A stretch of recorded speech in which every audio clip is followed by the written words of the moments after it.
इस खबर ने पूरी दुनिया में तहलका मचा दी है। मिस्टर नेतन्याहू इजराइल के प्रधानमंत्री आने वाले हैं। भारत सूत्रों के हवाले से सबसे बड़ी खबर, वो भी इस समय में जब डोनाल्ड ट्रंप ने भारत पर लगाया है 50% का टैरिफ। और आप सभी जानते हैं ट्रंप और नेतन्याहू के बीच में क्या रिलेशन है दोस्तों। अभी गाजा पर चल रहे विवाद में ट्रंप ने पूरा समर्थन दिया था नेतन्याहू का। ऐसे में नेतन्याहू का बताएंगे भारत आना कौन सा बड़ा संदेश हो सकता है। यहाँ तक कि खुद नेतन्याहू ने कारगिल वाली युद्ध को लेकर ऑपरेशन सिंदूर से जोड़कर बड़ा बयान दिया है दोस्तों। चौंकाने वाली बात कही है। सबसे पहले आपको एक्सक्लूसिव जानकारी बताएंगे। इसी बीच आपको बताएंगे एनएसए अजीत डोभाल से मिलते ही रूसी रक्षा प्रमुख ने कर दिया बहुत बड़ा ऐलान। ट्रंप को दे दिया सीधा संदेश। वहीं अजीत डोभाल को पुतिन ने बता दिया कब आएंगे वो भारत। वहीं भारत के सपोर्ट में आया चाइना। दोस्तों आज ऐसी खबरें आ रही हैं कि आप भी दंग रह जाएंगे। पूरी दुनिया के बड़े बड़े देश दोस्तों भारत के समर्थन में खड़े हैं। ट्रंप की हालत कर रहे हैं पंचर दोस्तों। वहीं डोनाल्ड ट्रंप के 50% टैरिफ यानी 25% और टैरिफ बढ़ाने के बाद अब खुद प्रधानमंत्री नरेंद्र मोदी जी ने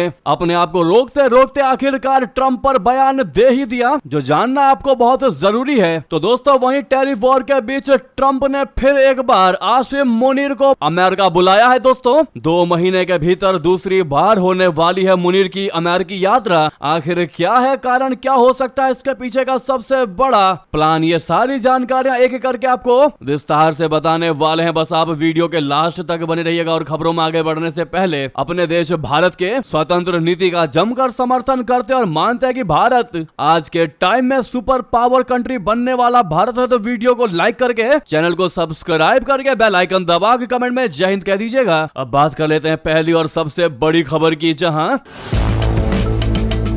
इजराइल के एक वरिष्ठ अधिकारी ने कहा है कि प्रधानमंत्री बेंजामिन नेतन्याहू भारत आना चाहते हैं। इस बयान को लेकर राजनीतिक हलकों में हलचल है, खासकर ऐसे समय में जब अमेरिका और भारत के बीच व्यापार संबंध निचले स्तर पर पहुंच गए हैं। डोनाल्ड ट्रंप प्रशासन ने भारत की रशिया से तेल खरीद पर आपत्ति जताते हुए भारतीय निर्यात पर कुल 50% टैरिफ लगाने का फैसला किया है। इससे भारत के चमड़ा, रसायन, कपड़ा, रत्न भूषण, आभूषण और समुद्री उद्योग सीधे प्रभावित होंगे, जिससे भारतीय निर्यात में 40 से 50% तक की गिरावट की संभावना जताई जा रही है। डोनाल्ड ट्रंप का इजराइल के प्रति ऐतिहासिक झुकाव जग जाहिर है, चाहे वह जेरूसलम को इजराइल की राजधानी के रूप में मान्यता देने का फैसला हो या संयुक्त राष्ट्र में इजराइल के पक्ष में सख्त रुख अपनाना हो। उनकी विदेश नीति इजराइल की कट्टर दक्षिणपंथी सोच से मेल खाती रही है, जिससे नेतन्याहू को भी अमेरिकी सहयोग हासिल हुआ है। हालांकि हाल के महीनों में ट्रंप और नेतन्याहू के आपसी संबंधों में कभी कभी तनाव भी देखने को मिला, लेकिन रणनीतिक साझेदारी कायम रही है। दोस्तों नेतन्याहू पहले भी भारत की यात्रा कर चुके हैं और दोनों देशों ने रक्षा, सुरक्षा, कृषि, तकनीक आदि क्षेत्रों में मजबूत साझेदारियां विकसित की है। यहां तक कि दोस्तों नेतन्याहू भारतीय प्रधानमंत्री नरेंद्र मोदी जी के भी बड़े फैन माने जाते हैं। आपस में एक भाईचारा वाला संबंध है दोस्तों। लेकिन पहले की यात्रा और अब की यात्रा में जमीन आसमान का अंतर है, क्योंकि पहले अमेरिका के साथ भारत का कोई इस टैरिफ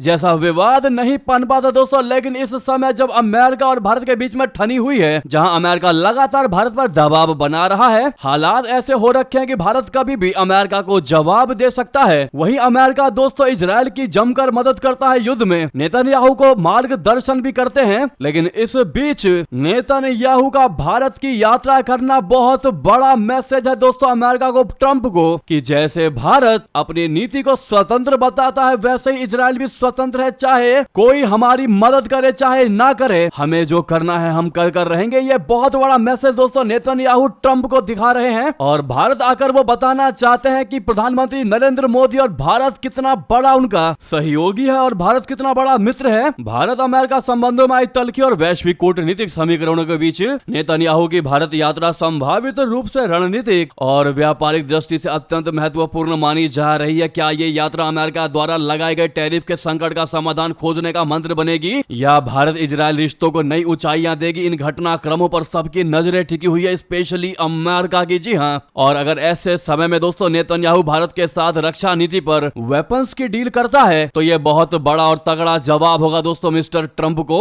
जो एक तरफ भारत पर दबाव बना रहे हैं, भारत को झुकाने की कोशिश कर रहे हैं। वहीं अगर नेतन्याहू ऐसा करते हैं, उनके साथ डील करते हैं भारत के साथ, तो ट्रंप आग बबूला हो सकते हैं। वाकई में दोस्तों हम बार बार हर खबरों में भारत की स्वतंत्र नीति की सराहना करते हैं, फिर आपसे कहेंगे कि अगर आज अपना भारत अमेरिका के साथ किसी भी ऐसे ग्रुप में शामिल शामिल होता, जहां पर भारत प्रतिबद्ध होता, तो आज जो भारत स्वतंत्र नीति अपना रहा है दोस्तों, किसी भी देश को तगड़ा और करारा जवाब देता है अपना भारत, वो नहीं हो पाता। और हम भी आज बंधे बंधे महसूस करते और जो अमेरिका कहता वो हमको मानना पड़ता। और लेकिन भारत की मोदी सरकार ने यह सही दिशा निर्देश और सही नीति अपनाकर भारत को एक स्टेप आगे ले जाने का काम किया है। ऐसे में इसका सबसे बड़ा श्रेय आप किसको देना चाहेंगे दोस्तों? लेकिन साथ ही साथ most welcome to India mister Netanyahu comment में जरूर कहिएगा दोस्तों। और आप सभी से रिक्वेस्ट है, हमारे इस वीडियो को अभी तक लाइक नहीं किया तो इस बात पर लाइक जरूर कर दीजिएगा दोस्तों। इतना ही नहीं, आपको बता दें,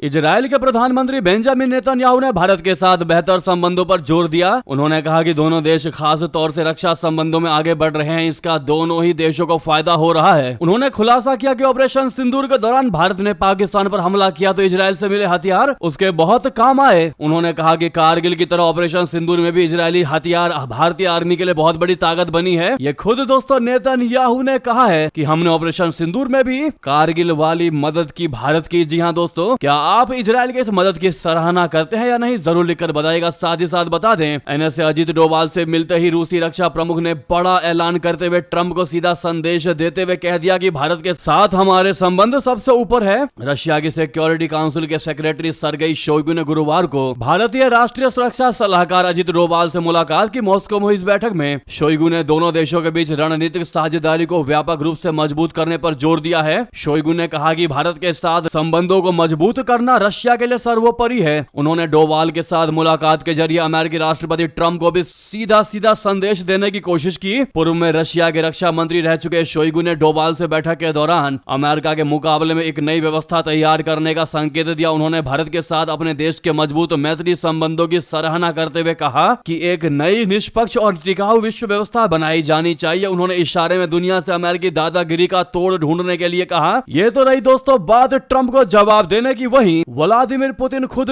आ रहे हैं भारत। अजीत डोभाल ने बता दी टाइमिंग, 4 साल बाद भारत आ रहे हैं पुतिन। बता दे, अमेरिका के राष्ट्रपति ट्रंप के टैरिफ वॉर के बीच रशिया के राष्ट्रपति व्लादिमीर पुतिन अगस्त के अंत तक भारत दौरे पर आ सकते हैं। ये जानकारी राष्ट्रीय सुरक्षा सलाहकार एनएसए अजीत डोभाल जी ने मॉस्को में रूसी सुरक्षा परिषद प्रमुख सर्गेई शोइगु से मुलाकात के दौरान दी है। दोस्तों बता दें कि पुतिन जी 4 साल बाद भारत दौरे पर आ रहे हैं। पुतिन आखिरी बार दिसंबर 2021 में भारत पर आए थे। उस वक्त इंडिया रशिया का 21वां वार्षिक शिखर सम्मेलन दिल्ली में हुआ था। इस दौरान भारत और रशिया के बीच कई समझौतों पर हस्ताक्षर भी हुए थे। इस तरह फरवरी 2022 में यूक्रेन युद्ध शुरू होने के बाद यह पुतिन की पहली भारत यात्रा होगी। वहीं दोस्तों आपको बता दें, उधर नेतन्याहू और पुतिन को लेकर जो खबर है, साथ ही साथ अब भारत के सपोर्ट में चीन भी आ गया है दोस्तों। और डोनाल्ड ट्रंप के टैरिफ बम पर तीखा हमला बोला है। बता दें क्या कहा चाइना ने। अमेरिका के राष्ट्रपति ट्रंप द्वारा रूसी तेल की खरीद के लिए भारत पर और 25% अतिरिक्त टैरिफ लगाने के आदेश के बाद चीन ने तीखी प्रतिक्रिया दी है। चीन ने इस कदम को व्यापारिक उपायों का दुरुपयोग करार देते हुए अमेरिका की कड़ी आलोचना की है। गुरुवार को एक प्रेस कॉन्फ्रेंस में चीन के विदेश मंत्रालय के प्रवक्ता गुओ जियाकुन ने कहा कि चीन हमेशा से टैरिफ के दुरुपयोग का विरोध करता आया है और इस पर हमारा रुख स्पष्ट और अस्थायी है। यह बयान तब आया है जब राष्ट्रपति ट्रंप ने एक कार्यकारी आदेश यानी एग्जीक्यूटिव ऑर्डर पर हस्ताक्षर कर भारत से आने वाले सामानों पर 25% अतिरिक्त शुल्क लगाने का ऐलान किया है। वहीं चीन की मीडिया ने ट्रंप प्रशासन की तीखी आलोचना की है। चीन के सरकारी अखबार ग्लोबल टाइम्स ने कहा है कि भारत की रणनीतिक स्वायत्तता ने अमेरिकी दादागिरी की दीवार को जोर से टक्कर दी है। ग्लोबल टाइम्स के संपादकीय में छपे एक लेख में दावा किया गया है कि अमेरिका भारत व्यापार संबंधों में आई नाटकीय गिरावट रूसी कच्चे तेल की खरीद का मसला नहीं, बल्कि ये एक आज्ञाकारी मित्र के बागी हो जाने का मसला है। दोस्तों ग्लोबल टाइम्स लिखता है कि अमेरिकी सिद्धांतों के अनुसार भारत एक महान मित्र हो सकता है, लेकिन केवल तभी जब वो आज्ञाकारी रहे। अगर वो आज्ञाकारी नहीं है तो उससे खराब कोई दुश्मन नहीं है। ग्लोबल टाइम्स ने अमेरिकी नीतियों की धज्जियां उड़ाते हुए लिखा है कि वॉशिंगटन भारत की नीतियों में तटस्थता को विश्वासघात और कूटनीतिक आजादी को धोखा के रूप में देखता है। उसने लिखा कि भारत पर दबाव बनाने का यह अभियान अमेरिकी दोगलेपन की पोल खोलता है। अमेरिका और यूरोप भारत पर रशिया के साथ बिजनेस करने का आरोप लगाते हैं, लेकिन यह खुद रशिया से भारी आयात करता है। गौरतलब है कि अमेरिका और यूरोपीय यूनियन रशिया से भारी मात्रा में यूरेनियम, पैलेडियम और संशोधित तेल आयात करते हैं, लेकिन अपनी खरीद फरोख्त दोस्तों इन देशों को नहीं दिखा देता जो भारत पर जोर डाल रहे हैं। तो वहीं दोस्तों भारत के पलटवार पर ट्रंप ने जवाब देते हुए कहा है कि और भी कई चीजें देखने को मिलेंगी आगे। जी हाँ, अभी तो बस शुरुआत है, यानी एक और नई धमकी दी है दोस्तों ट्रंप ने संवाददाता सम्मेलन में कहा कि अभी तो सिर्फ 8 ही घंटे हुए हैं, आगे और भी प्रतिबंध देखने को मिलेंगे। जब उनसे पूछा गया कि क्या चीन पर भी अधिक शुल्क लगेगा तो उन्होंने कहा कि हो सकता है उस पर भी लगे। भारत से निर्यात होने वाले कई उत्पाद जैसे फुटवियर, खिलौने, जेम्स, ज्वेलरी, लेदर और केमिकल्स पर अब 58% तक शुल्क लगेगा। इससे भारतीय निर्यातकों की प्रतिस्पर्धा घटेगी, क्योंकि चीन पर मात्र 30% और तुर्की पर 15% शुल्क लगाया गया है। विदेश मंत्रालय ने अमेरिका के कदम को असंगत, अनुचित और अन्यायपूर्ण करार दिया है। प्रवक्ता रणधीर जायसवाल जी ने कहा कि भारत 1.4 अरब लोगों की ऊर्जा सुरक्षा को ध्यान में रखकर निर्णय लेता है और अपने हितों की रक्षा के लिए हर आवश्यक कदम उठाएगा। तो वहीं दोस्तों ट्रंप के इस धमकी के बाद प्रधानमंत्री नरेंद्र मोदी जी ने भी जवाब देते हुए कहा है कि मुझे भारी कीमत चुकानी पड़ेगी, मुझे पता है, लेकिन मैं फिर भी तैयार हूं। ट्रंप के टैरिफ के सामने नहीं झुकेंगे मोदी। दोस्तों वाकई में पहला रिएक्शन दिया है ट्रंप पर पीएम मोदी ने। भारत को झुकाना चाहते हैं ट्रंप, लेकिन प्रधानमंत्री नरेंद्र मोदी ने साफ कर दिया है कि हम नहीं झुकेंगे। उन्होंने साफ शब्दों में कहा कि हमारे लिए अपने किसानों का हित सबसे आगे है, मैं उसके लिए कोई भी कीमत चुकाने के लिए तैयार हूं। पीएम मोदी जी ने आगे कहा कि हमारी सरकारी प्राथमिकता में किसान, मछुआरे और पशुपालक हैं, उनके हितों के साथ समझौता नहीं किया जा सकता। मैं जानता हूं कि